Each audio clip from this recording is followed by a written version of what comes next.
एक छोटे से शांत गांव में एक पुराना और वीरान खंडहर था, जिसकी टूटी दीवारों पर काई जमी हुई थी और जहां से अक्सर कबूतरों की गुटरगू और अजीब सी आवाजें सुनाई देती थीं।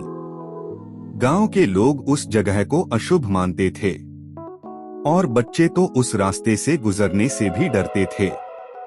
उसी गांव में राजू नाम का एक छोटा सा लड़का रहता था, जो दिल से बहुत बहादुर और अच्छा था। एक दिन राजू और उसका दोस्त स्कूल से घर लौट रहे थे। तभी अचानक उन्हें खंडहर के अंदर से किसी के रोने की आवाज सुनाई दी। दोनों ठिठक कर रुक गए। राजू ने ध्यान से सुना। आवाज सच में किसी की थी, लेकिन उसका दोस्त डर गया और बोला, ये जरूर कोई चुड़ैल है, हमें यहां से तुरंत चलना चाहिए। राजू भी थोड़ा डर गया, लेकिन उसके दिल में एक सवाल था, अगर सच में कोई मुसीबत में हुआ तो? वो दिन तो दोनों डरकर निकल गए, लेकिन अगले दिन फिर वही आवाज सुनाई दी। इस बार राजू ने ठान लिया कि वो सच्चाई जाने बिना नहीं जाएगा। वह धीरे धीरे खंडहर की ओर बढ़ने लगा। उसका दोस्त बाहर ही खड़ा रह गया, डर के मारे कांपते हुए। खंडहर के अंदर अंधेरा था। टूटी हुई छत से हल्की रोशनी आ रही थी और हर कदम पर अजीब सी खामोशी। राजू ने हिम्मत करके थोड़ा और अंदर कदम बढ़ाया, और तभी उसकी नजर एक कोने में पड़ी। वहां एक बूढ़ी औरत चटाई पर पड़ी हुई थी। उसके बाल बिखरे हुए थे, शरीर बहुत कमजोर था और आसपास कुछ पुराने बर्तन पड़े थे। राजू डर गया, लेकिन तभी उस बूढ़ी औरत ने धीमी आवाज में कहा, बेटा, डरो मत, मैं भूत नहीं हूं। मैं बहुत दिनों से भूखी हूं और बहुत बीमार भी।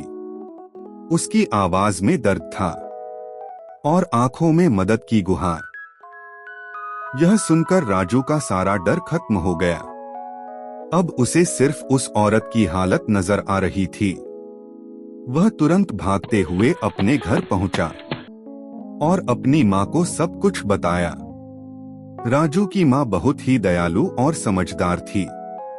उसने बिना देर किए खाना तैयार किया और राजू के साथ खंडहर की तरफ चल पड़ी।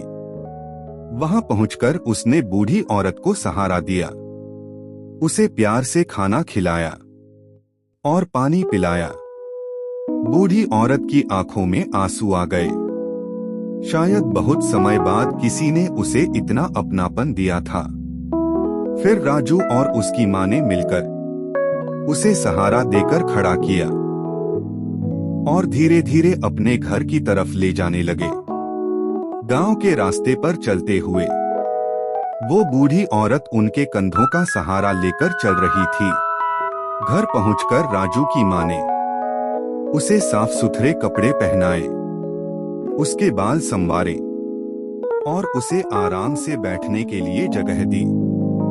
धीरे धीरे दिन बीतने लगे और मां की देखभाल से बूढ़ी औरत की तबीयत सुधरने लगी। अब वो पहले जैसी कमजोर नहीं रही। उसके चेहरे पर मुस्कान आने लगी।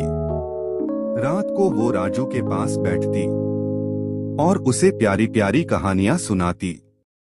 राजू भी बड़े ध्यान से उन्हें सुनता और मुस्कुराते हुए सो जाता। घर का माहौल बदल गया था। अब वहां और भी ज्यादा प्यार और अपनापन था। और कुछ ही दिनों में वो बूढ़ी औरत उस घर का हिस्सा बन गई।